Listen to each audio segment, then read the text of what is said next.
Hey YouTube, what's going on? Mark here. Merry Christmas and Happy New Year. I promised y'all this video after that banger Christmas Eve video from last night. Well, technically this morning, because that was a long ass video that took a damn while. So therefore, I'm gonna recap in like a few different segments of what I got for Christmas. So let's not waste any time and get started. So look at that. A brand new computer, a brand new mouse. You're probably wondering, Mark, what the hell happened to the old mouse? Well, I decided to keep it as a backup just in case something happens to the new one. I still want to use that mouse. There's no need to right now. So therefore, that's part of why I didn't get much of what I sent my mom and dad this year, because new computers aren't cheap, guys. That shit costs thousands of dollars. So now that we got my new computer, now my mom can focus on getting a new one for herself with her own money. So therefore, expect that NASCAR Thunder and Wheel of Fortune and Jeopardy content to come out sooner than later. Well, here's the thing though. NASCAR Thunder could happen anytime with Thunder 03 and Thunder 04. However, Wheel of Fortune and Jeopardy, because of the fact that when it starts heating up again, me and my friends and even my family will all want to be outside in the nice warm weather, never be in the house when weather's beautiful. So therefore, when we recycle back to the cold weather, all like exactly a whole last year away from now, when we start season 3 of Adventures in Autumn, after we do the 2023-24 edition of the warm weather and Sandy Ridge finales, and then we get set for season 3 of Winter Wonderland. Then we'll consider having people over for Wheel of Fortune and Jeopardy. Tip me over and pour me out. Do do do do do do do do do do. Yeah, I'm really excited. I know the live action stuff I've been always wanting to do, because some people on YouTube across YouTube have done Wheel of Fortune, but nobody's done Jeopardy, and I don't think anybody's done Who Wants to Be a Millionaire at all. So, but it's going to be a while before we get to that level. So we got to start somewhere. And we're starting with these editions. Let me show you.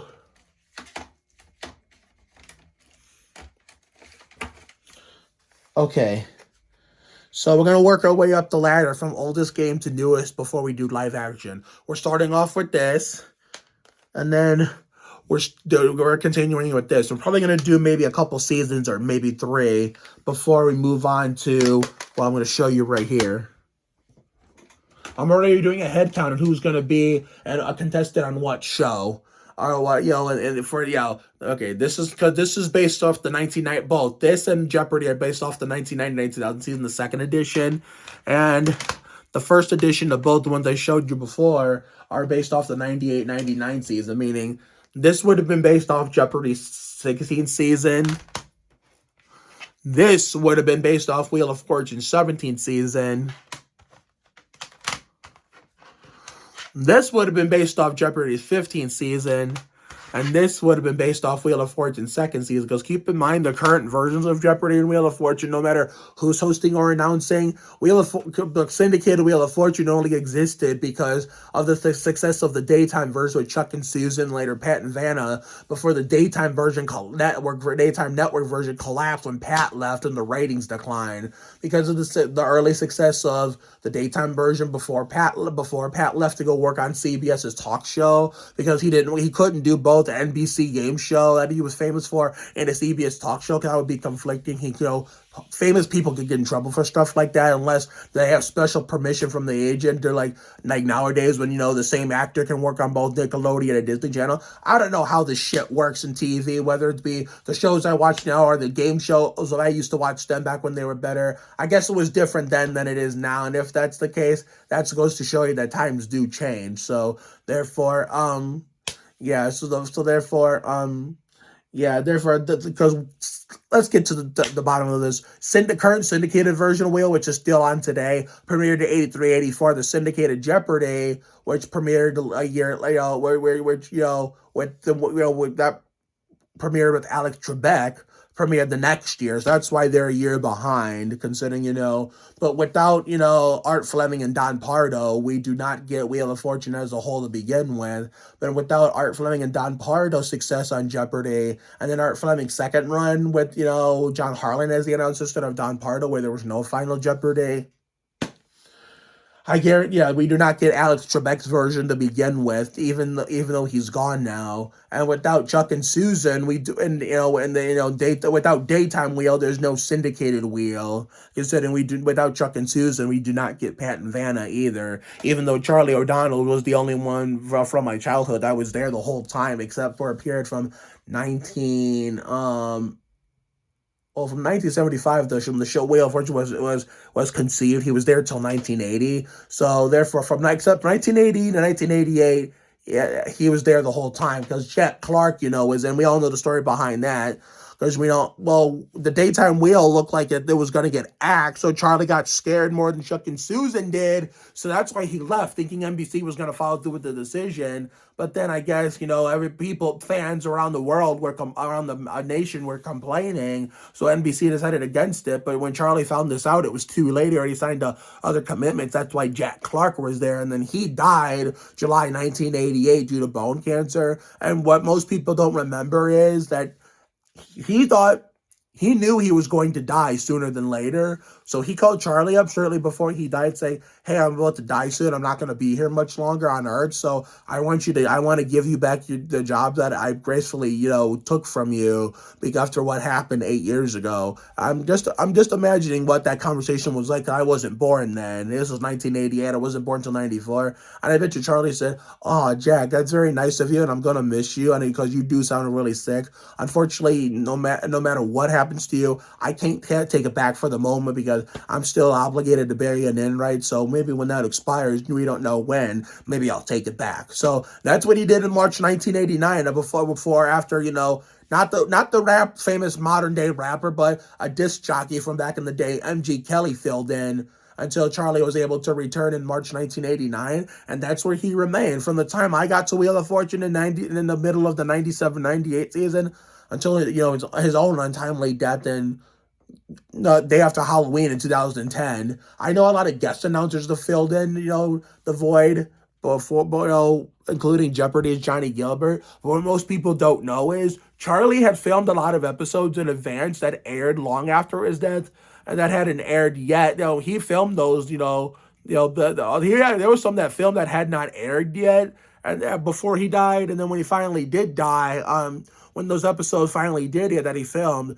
they edited his voice out and dubbed him over the guest announcers, which broke my heart even more because I loved that guy.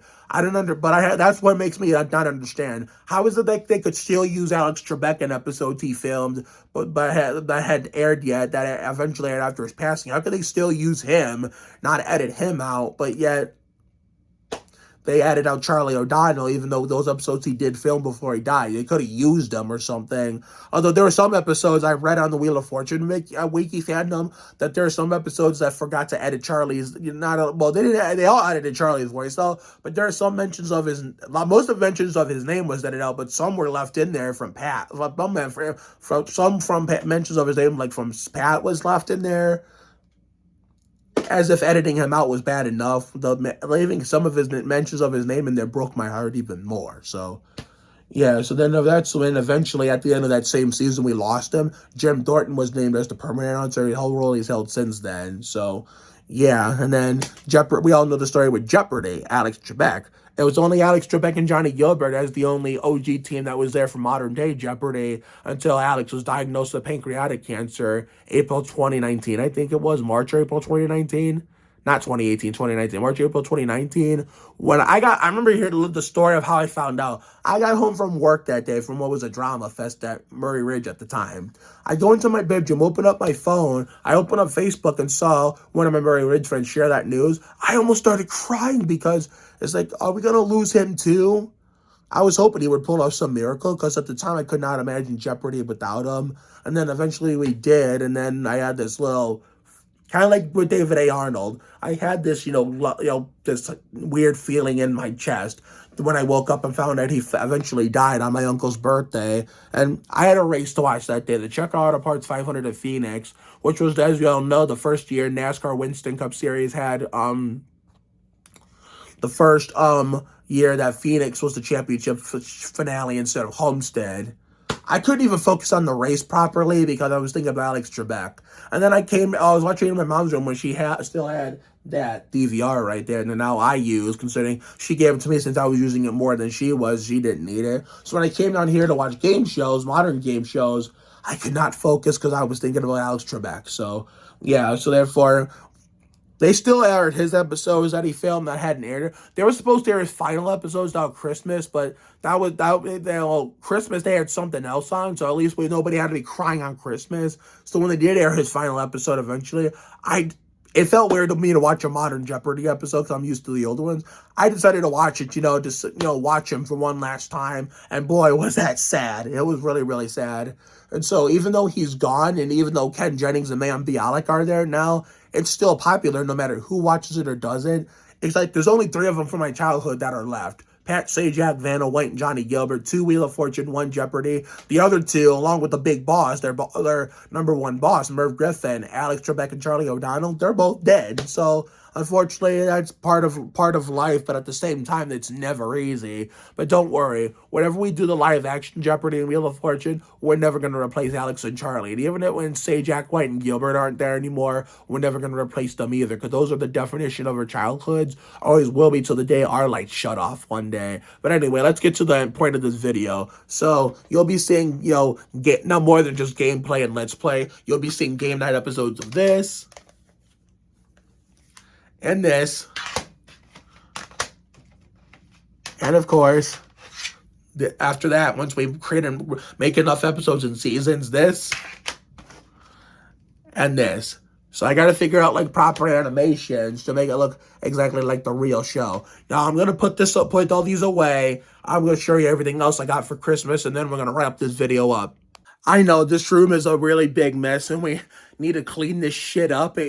I mean, to be fair, so is the Office set studio. So, oh yeah, speaking of the Office studio, tonight we got to go back in there anyway because we're gonna do the Johnny Benson installment of Bunk'd. And then I made a fuck up last night that I forgot to address. I said the Jeremy Mayfield installment of Bunk'd, but I was so excited in the heat of the moment that I wasn't proof watching the last night's video in the video editor, so I apologize for that. So this is the correct lineup of the return of my television, my shows. Tonight we'll be catching up on the Johnny Benson installment of Bunk'd, which is a Christmas episode.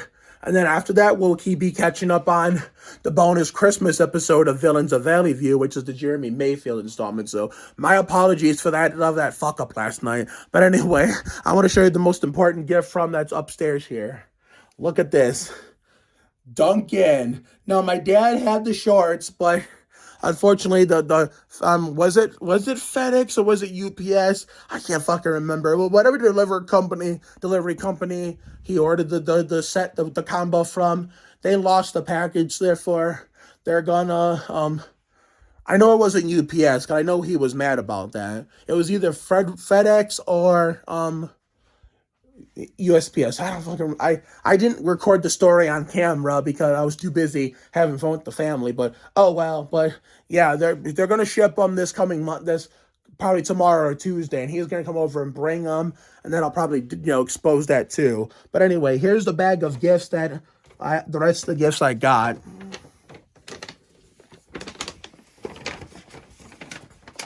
Come on. All right, here we go. Ready for this? All right, here we go. Let's check it out like Kevin LePage. Oh, yeah, hang on a second. I know what this is. I was trying to remember what it was.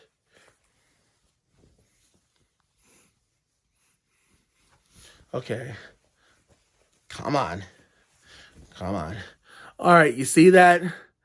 I know it's not a good view because I'm trying to hold the camera and show you guys this at the same time.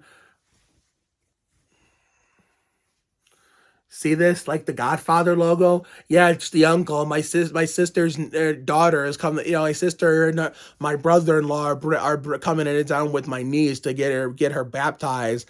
Not next week. well, next week's New Year's Eve, my final YouTube video, which is Gavin's game. But the week not the week after. That's the winter dinner with Fireball Man and Debbie. But the week after that, yeah, that's gonna be the baptism. Yeah, it's gonna be the baptism. So I'm taking that weekend off for YouTube out of respect for my sister, who does have a YouTube channel and has uploaded videos from many years ago, but nowadays, but like I said, times change and people's personal preferences and opinions change. She's worried about being on YouTube, so you'll be lucky if we even record a TikTok that day. So therefore, also check this out, like Kevin LePage. I know what this is, and Jesus, I'm boiling hot. I need a fucking shower. I was gonna take one last night, but I took too long in doing my postings yesterday on Christmas Eve. Okay, remember this icon from when you get extra lives in the second and third game? Yeah, a Crash Bandicoot shirt, and it's this classic icon and not the shitty modern icon that most kids nowadays are growing up with. That's what I grew up with.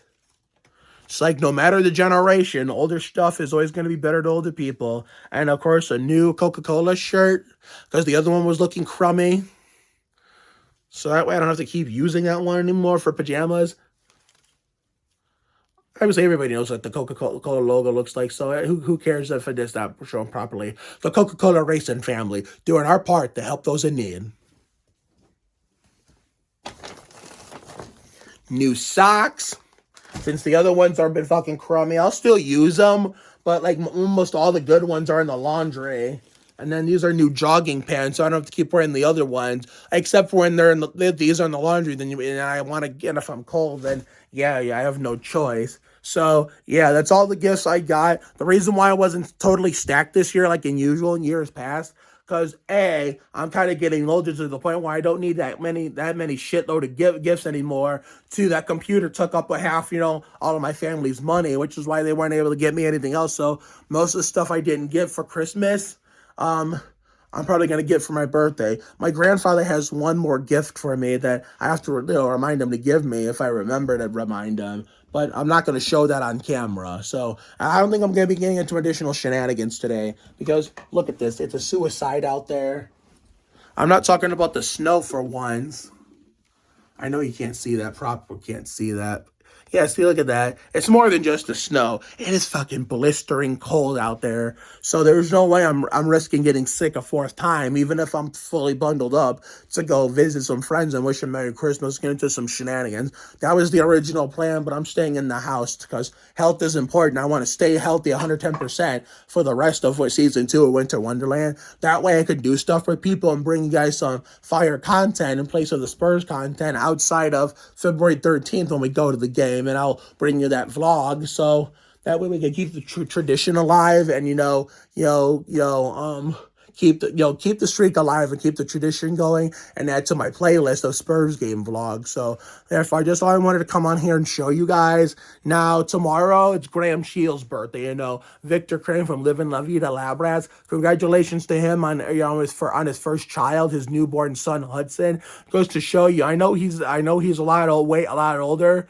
But I know he may seem scary based on who he plays on La Vida Labrats, but in real life, he's really, really nice. A really nice man and a talented actor. And he's a passionate, Los Angeles Rams fan, so good for him. So therefore, we're going to be doing a cooking video tomorrow, where after I get done talking to my counselor Bostwick. So because we didn't even have a single November appointment with him last year, and that could be costly. Hopefully, I'm wrong. But after we're done with him and we're done brushing up and getting all set like Jimmy Johnson, we are going to do a cooking video on camera. And then then I don't know what we're going to do the 27th or the 28th. Maybe the 29th we'll do an updated birthday tribute for Paris Berelc for what will, I think, be her Kenny Wallace 23rd birthday. And then the 31st, we're going to do our final YouTube video of 2022 at Gavin's basketball game, which is going to be another TV broadcast style YouTube video. And then January 1st, for New Year's Day, it's going to be to celebrate the new year. We're going to do like a countdown video of best of 2015. Well, not 2015. That was an old video. Best of 2022. Now, hopefully, even though I hate ESPN, as I call them the Estupido Pendejo Network, I'm going to try to find the Sports Center Top 10 countdown graphics, and I'm going to try to put them in there. So I'm only going to do 10 moments. I'll probably strip them. I have enough storage on my phone. This is a new phone that's updated, and I don't have to worry about deleting memories to clear up room. And then January 2nd will be another birthday tribute for the second one in 2 years for Brianna Page Arsman Barnhart for her Kevin Harvick 29th birthday, because me, her, and Preston are the same age. We're all born 1994. She'll be Harvick years old on the 2nd. And then I'll be the Harvick years old on the day after Valentine's Day. And he'll be Harvick 29 years old on Memorable Dream Day, May 4th, 2022. So until next time, this is Mark Oliveira signing off. I hope everyone had a very Merry Christmas and a Happy New Year. And for those who live in states that have cold-ass weather and giant-ass,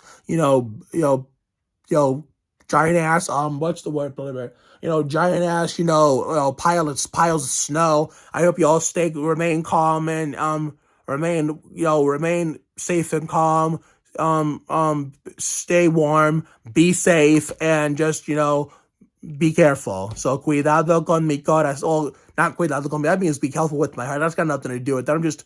I'm just talking out of my ass at this point. So therefore, after the Gavin McMullen game and the best of 2022 video, the Brianna Arsman video, then we got Mallory Eldridge's basketball game, her 8th grade finale, ride permitting, because I'm still waiting to hear from her mom, Amy, Mama Amy, because I call her Mama Amy because of me being best friends with Mallory. And then, of course, our winter dinner with Fireball Man and Debbie.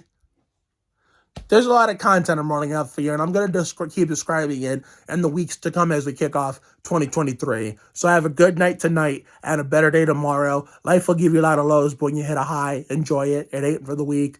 Goddamn, pace yourself, bring your ass, be you. You have to try harder to do less. You can't deport a dream. Sometimes the worst things in life lead to the best things. Always bet on the side of love. You got to check yourself before you wreck yourself. Sometimes you just got to be present. You never fail until you stop trying. It never pays to worry too much about things. It's never too late to turn the day around. Another day on time, another day to shine. Sometimes you just got to flock yourself. Trust your instincts, stand up for yourself, not back down to anyone. All for one, one for all. She love, act different. So take care, everyone. Good night. And again, Merry Christmas to all, and to all a good night. And of course, I will see you all the next, tomorrow for the cooking video after Bostwick. Possibly the 29th for Paris Berelc's birthday tribute for Kenny Waller's 23rd birthday, and the final YouTube video of 2022 on New Year's Eve at Gavin McMullen's basketball game. Now keep in mind that's we're probably gonna film the pregame show the night before on the 30th. That way, when we wake up, we can go to bed at a decent time on that same night and wake up fresh early in the morning without wide awake, and then be able to go to the game and broadcast it. And I gotta call him and let him know I'm gonna be able to go because we got the haircut rescheduled. So it's not a big deal. I'll just get a shave on my face after I come home and I'm done editing, uploading that video. And so therefore, I gotta so therefore, we're going to call Gavin, let him know, hey, I'm going to be able to come to your game. So we got to make sure we go to bed at a decent time on the 30th after we're done recording the pregame show. And then we're going to, next morning, wake up, fresh, wide awake, breakfast or no breakfast, go to the game, cheer him to the victory. And then, hopefully we win. If not, I'll at least we're there to have a good time and watch him play before his season is over. Close out 2022 in YouTube in style. Edit and upload the son of a bitch. And then get some more rest. And then, do whatever New Year's Eve had in store for us. But anyway, I need to get the fuck out of here so I can take a shower like Terry Labonte, eat an early, or afternoon Christmas dinner, and hopefully get something to drink. So see you later, everyone. Merry Christmas to all, and to all a good night.